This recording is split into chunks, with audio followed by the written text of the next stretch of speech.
look at 2025, but before we do that, you kind of go back and you look at 2024 going 9-4. I expect them to be about the same this year.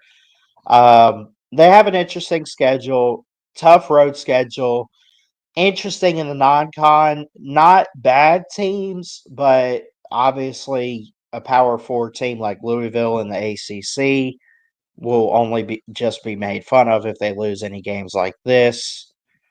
Eastern Kentucky, James Madison, off week, Bowling Green, at Pitt, Virginia, off week, Miami, Boston College, Virginia Tech, Cal, Clemson, SMU, and Kentucky.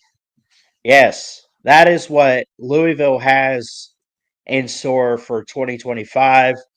I think they're going to be a really good team. I think they're one of those teams that competes for the ACC, doesn't quite make it because I think they're going to take some ACC losses. Uh, I don't think they're on the playoff radar, but again, going back to last year to go 8-4 in the regular season, win a ball game for 9-4. That's pretty good. They won their last three games. Went 5-3 in ACC play. Not to mention, outside of the Washington game and the Sun Bowl, the last two games they won were against. I mean, you had the rivalry game with Kentucky, 41-14 on the road, and then you had Pitt, 37-9. I mean, that's a blowout. That's not bad. So, and they were able to pull upsets and beat teams like Clemson on the road. So, I look at Louisville, I say, if you could do stuff like that and you beat playoff teams like Clemson or whoever, um, played it close with SMU and Notre Dame. I mean, you're talking a final drive against SMU or Notre Dame. Again, playoff teams. I mean, is Notre Dame out of the playoffs? Is SMU not in the ACC title, possibly? Are we looking at Louisville in the ACC title? Um, so it the games they lost were close. All of them. Yeah, all of them.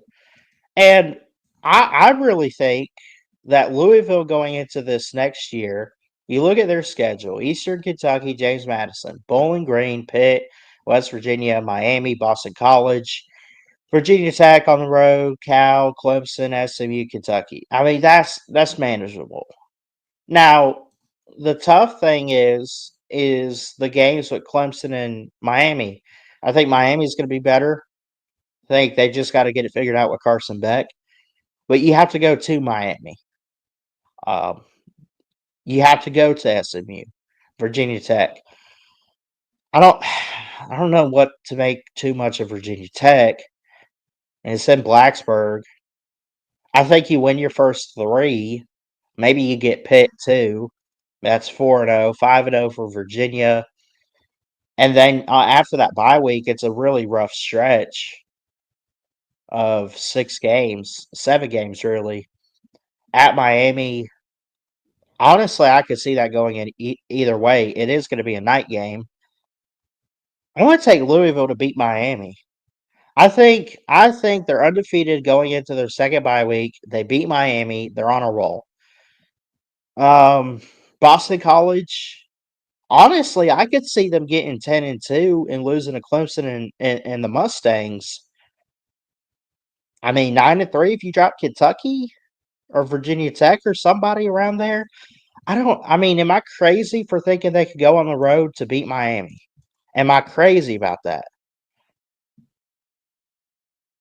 Maybe I am. Okay, I'm gonna put them at. I'm gonna put them at 9-3, but I think they beat Miami. I'm gonna say Virginia Tech pulls off an upset in Blacksburg. I think they lose to Clemson and SMU, who is on the road. I'm gonna go 9-3 for Louisville in 2025. Overall, they just barely missed the playoffs. Maybe they have a case for it. Maybe they get in. I don't know. Either that 11 or 12 seed, but they got to be knocking on the door of a playoff berth. They've never made it. This is a team that's doing really, really good, and there's so much to look forward to for Louisville.